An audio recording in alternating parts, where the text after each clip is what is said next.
गोर लगै छी अपने सबके मिथिला संस्कार पर स्वागत करै छी।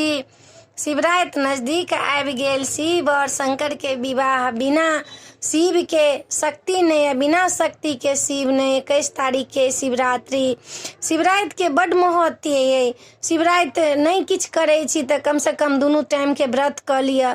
केओ निराहार करै छथि, केओ ओहिमे फल खा कऽ करै छथि, केओ चतुर्दशी दिन भरि के कऽ कऽ राति में खा लै छथि। लेकिन शिवराइत के बड महत्व है। ई नहीं छै जे शिवराइत के महत्व नहीं छनि। शिव के और शक्ति के विवाह भेल छनि ओहि राति में।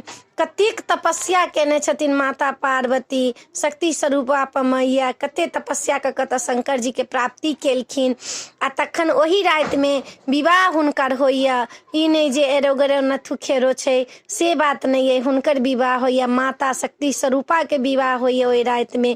तो शिवराइत एही ला कहल गेलै जे शिव के राति ये, शक्ति के राति ये। ओहि राति में जागरण के बड महत्व है। बिना जागरण केने व्रत करै छी तऽ औधे फल भेटत। शिवरात्रि के राति में जागू, अपना कीर्तन करू, भजन करू, शिव जी के भजन गाओ, कीर्तन गाओ आ भरि राति जागू। प्रात होइत नहा कऽ भोजन पंडित के कराओ आ तखन अपने के शिवरात्रि पूरा हैत। शिवरात्रि के बड महत्व ये। बेल पत्र के बड महत्व ये। राति में हुनका बेल पत्र चढ़ाओ। 4 पहर में 4 टा पूजा होइया शिव जी के।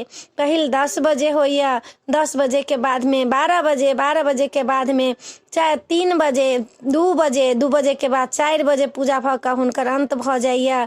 तखन हुनकर आरती कऽ कऽ सबगोटा नहाओ सोनाओ, पूजा करू। हुनका शिवराइत में तऽ व्रत के बड महत्व छै। शिव जी के विवाह छनि, शिव और शक्ति। केओ पुरुष कहै छथिन कि हम असगरे सब चीज कऽ लेब, नहीं विवाह करब तैयो, लेकिन हुनकर अंग खालिए रहै छनि। दुनू रहै छथिन तखन मिलान होइ छै। शिव और शक्ति के जेना होइ छै तहिना अपनो सबके छै। पुरुष महिला दुनू मिलकर कोनो कार्य करैया। बिना महिला से असगरे नहीं भऽ सकैया, बिना पुरुषों के अकेले नहीं भऽ सकैया। तऽ महिला पुरुष के दुनू के जे संपर्क होइ छै, दुनू के मिलन होइ छै, दुनू के विवाह होइया। दुनू गाड़ी के पहिया छथिन तब बराबर चलै छै। नहीं तऽ एकटा कमजोर रहतै, एकटा रहतै तऽ नहीं चलतै उ गाड़ी। आ मिलजुल कऽ चलला पड़ै छै, मिलजुल कऽ करै छै। तहिना शिव और शक्ति।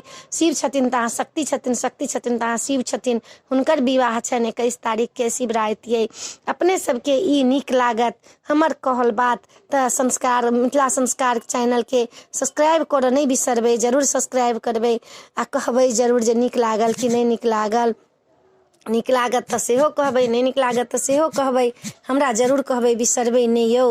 अपने सबके भरोसे तऽ हम कोनो कार्य करै छी। अपने सब नहीं कहबै तऽ कोना कऽ हम करबै कार्य। अपने सबके नीक लागत। जय मिथिला, जय माता दी तऽ जरूर हमरा कह।